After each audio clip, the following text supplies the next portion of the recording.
एक लड़की थी जो कृष्ण जी की अन्य भक्त थी। बचपन से ही कृष्ण भगवान का भजन करती, भक्ति करती थी।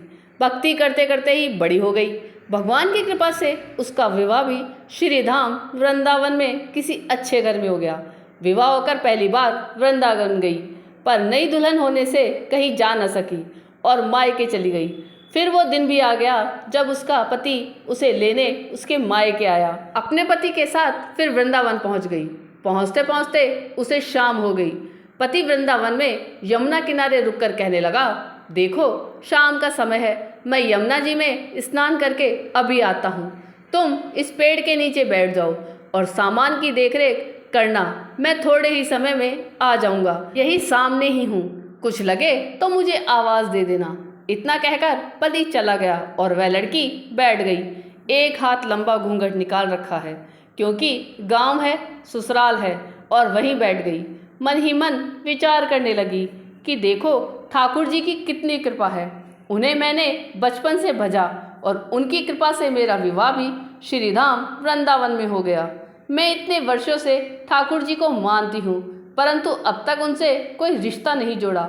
फिर सोचती हूँ ठाकुर जी की उम्र क्या होगी, लगभग 16 वर्ष के होंगे।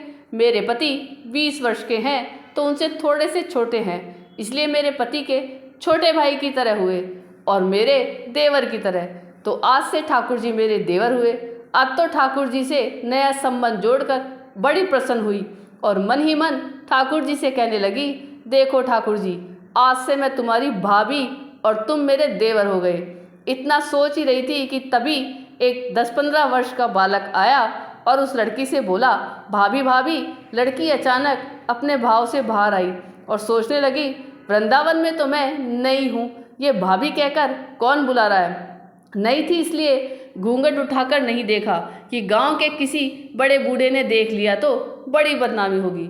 अब वह बालक बार बार कहता पर वह उत्तर ना देती। बालक पास आया और बोला, भाभी नेक अपना चेहरा तो दिखाई दे। अब वह सोचने लगी, अरे ये बालक तो बड़ी जिद कर रहा है, इसलिए कसकर घूंघट पकड़कर बैठ गई कि कहीं घूंघट उठाकर देख ना ले। लेकिन उस बालक ने जबरदस्ती घूंघट उठाकर चेहरा देखा और भाग गया। थोड़ी देर में उसका पति आ गया। उसने सारी बात अपने पति से कही। पति ने कहा, तुमने तो मुझे आवाज़ क्यों नहीं दी। लड़की बोली, वह तो इतने में भाग ही गया था। पति बोला, चिंता मत करो, वृंदावन बहुत बड़े थोड़े ही है, कभी किसी गली में खेलता मिल गया तो हड्डी पसली एक कर दूंगा, फिर कभी ऐसा नहीं कर सकेगा। तुम्हें जहाँ भी दिखे मुझे ज़रूर बताना। फिर दोनों घर गए। कुछ दिन बाद उसकी सास ने अपने बेटे से कहा, बेटा देख, तेरा विवाह हो गया, बहू मायके से भी आ गई, पर तुम दोनों अभी तक बाके बिहारी जी के दर्शन के लिए नहीं गए। कल जाकर बहू को दर्शन करा कर लाना। अब अगले दिन दोनों पति पत्नी ठाकुर जी के दर्शन के लिए मंदिर जाते हैं। मंदिर में बहुत भीड़ थी। लड़का कहने लगा, देखो तुम स्त्रियों के साथ आगे जाकर दर्शन करो, मैं भी आता हूँ। अब वह आगे गई पर घूंघट नहीं उठाती। उसे डर लगता कोई बड़ा बूढ़ा देखेगा तो कहेगा, नई बहू घूंघट के बिना घूम रही है। बहुत देर हो गई। पीछे से पति ने आकर कहा, अरे बावली, बिहारी जी के सामने है, घूंघट काए नाए खोले, घूंघट नाए खोलेगी तो दर्शन कैसे करेगी।